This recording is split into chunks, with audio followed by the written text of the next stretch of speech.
Whole food supplier UNFI restores core systems after cyber attack.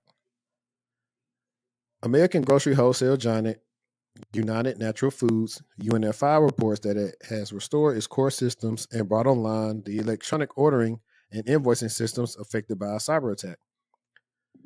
UNFI, which is also a primary distributor for Amazon's Whole Foods, said in a Thursday update that the incident has been contained and that it's now delivering products to stores at a more normalized level. Here go your favorite word. In a separate AK filing with the U.S. Securities and Exchange Commission, the grocery distributor said it believes the incident is also reasonably likely to have a material impact on its net income loss and adjusted EBITDA for the year's fourth fiscal quarter of 2025. And I forgot what that term is. I know I learned about it in business class. Let's see. I want to educate myself and y'all.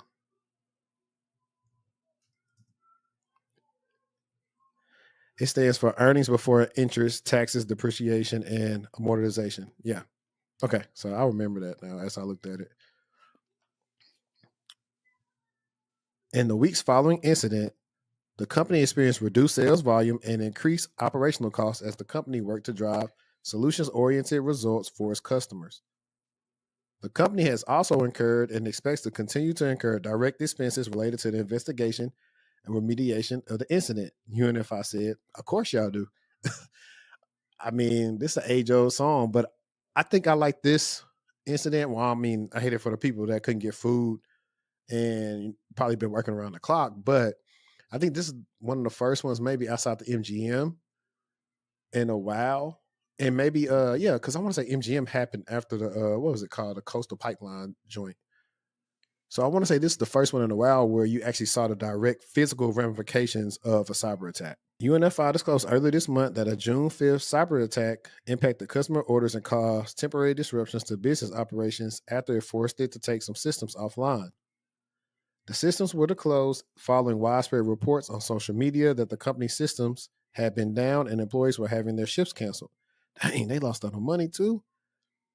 Since the breach was discovered, UNFI has also hired external cybersecurity experts to investigate the incident and notify relevant law enforcement authorities.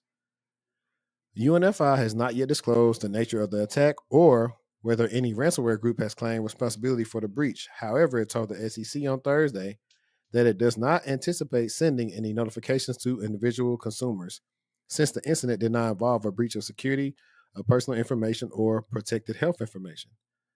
The Rhode Island-based company reported $31 billion in annual revenue in August 2024 with over 28,000 employees. More than 11,000 suppliers and 53 distribution centers, it delivers fresh and frozen products to over 30,000 locations in the U.S. and Canada, including supermarket chains, e-commerce providers, and independent retailers. UNFI is the latest food industry company to face a data breach. In March, Sam's Club, owned by Walmart, announced it was investigating a ransomware breach linked to the Clout ransomware game. JBS Foods, the world's largest beef producer, also paid an $11 million ransom in 2021 after Revel ransomware shut down production at multiple sites worldwide. More recently, the Scatter Spider threat actors and the Dragon Force ransomware operations have targeted UK retailers such as Harrods, Co-op, and Mark & Spencer, and are now shifting their focus to U.S. retailers. Interesting. Money, and now they're going to lose money just because you want to be cheap. Cheap ain't always cute, and it don't get you anywhere. Right. And I think I'm going to stay figuring out, like every time I'm excited to see it every week to see if there's something new about it, because I want to know how they were attacked. Because What I was didn't know they the were that large. where was the attack vector? Or what was the attack vector? Like $31 billion in revenue. Is a lot of money.